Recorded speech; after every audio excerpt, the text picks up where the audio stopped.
Brett Allen here, chatting with actor Samantha Blaire Cutler about a fantastic Netflix show, The Watcher.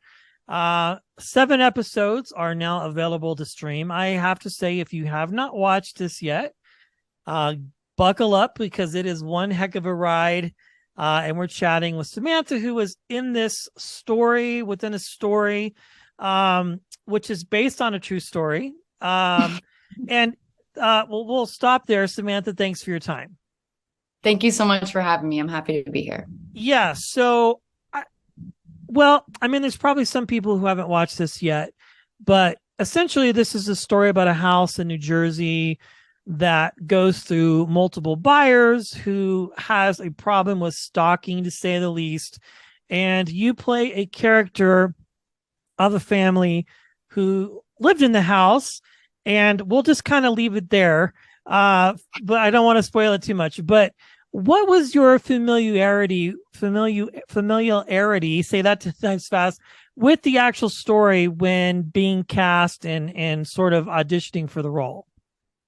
Yeah. So when I got the audition, I hadn't heard of the story before, but I saw, Ryan Murphy, Ian Brennan, they were attached to it. I was like, oh, this looks interesting. And I believe I didn't even get a script then. So I just got, my sides. And then once I found out I got it, I was like, oh, I got the full script for, the episode. And I looked into the real story that was published in the cut. And I could not believe that this was a real thing. And the way, it ends in real life, I couldn't believe that's what happened. So I was like, oh, this is going to be good. This is going to be one of those like really psychological thriller, really fun things to work on. So yeah. Yeah, that's an understatement for sure. And interestingly enough, when these types of stories get told, the people who are actually involved or the towns that are actually involved often get overwhelmed with people coming to see the actual house and talk to actual neighbors about this. This is a wild story. Again, without spoiling too much, it's been out for a while. Can you let our viewers and listeners in on sort of your character and how she fits into this, entire anthology? Because it's quite interesting for sure. Yeah. So I play Patricia Graff, of the Graff family, and we also live in the house prior to the Broadduses who move in and present day. And as with any family who keeps secrets from each other, there's going to be drama and conflict, and each member, including Pat herself, likes is holding something from the other members of her family. Her dad might be holding in something a little bit more serious, but I don't want to. I'm having fun. I'm a teenager. I'm flirting. I just want to. I want to get out of my parents' control. That confidence you have 17, 18, where you just think you know everything. Like that's where Pat. But unfortunately, that could lead to her demise and the rest of her family's demise as well. Yeah, that's an understatement. Well, you do a great job in this, and it's just a fun story. I wound up binge watching most of this because it was just so interesting. Anything that Ryan Murphy does, I think, is just automatic good. But this is a great story. Where did you film this at? What locations did you film this in?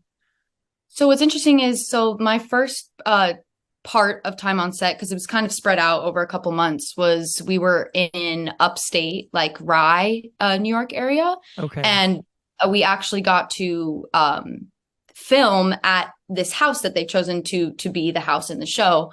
And then later on, we filmed at the new Netflix studios in Bushwick, and they had a complete replica of this house. Like it wasn't just rooms; it was a fully functional home inside the studio. So yeah, it's either like upstate or in Brooklyn. Mm-hmm. Interesting. Where did the journey begin for you as an actor and a storyteller? Like, what sort of was your introduction, or what interested you in this crazy world that you're in? Yeah. So everything with me started through dance. My mom used to dance, and so did my grandmother, but never did it professionally. So I went into ballet, which led to leading a dance studio that also did singing. So I did singing, and then they did musicals, and so I got very immersed in the world of theater and plays. And when I was about 9, I went to an open call in New York for this musical called Billy Elliot that was going on tour. And somehow I booked it. And I was on my first professional tour at like 9 years old, touring around America. We went to Brazil, Canada. And then I moved to New York and I still love theater, but I found my passion for TV and film. That's the first thing I did was Orange is the New Black.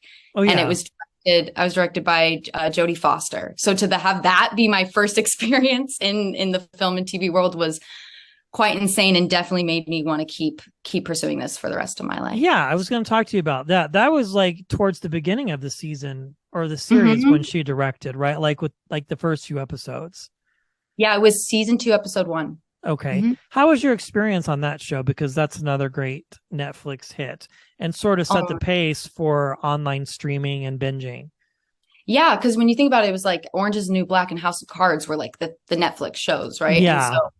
I was just like trying to absorb everything as possible, as much as I could as possible. Like I think I was 12 or 13, and I knew that this was important. But I think if I were to be in that situation now, I would be much more stressed out. But I was really just trying to have fun. We were filming in Long Island in like January, so it was freezing. Like, and Jodie, she just like really was so caring and there for us. My other scene partner, who was also like a young teenage girl, and it was just it was the best that I could ask for. And I learned so much on my time on that show because I'd never really been on a proper film set before.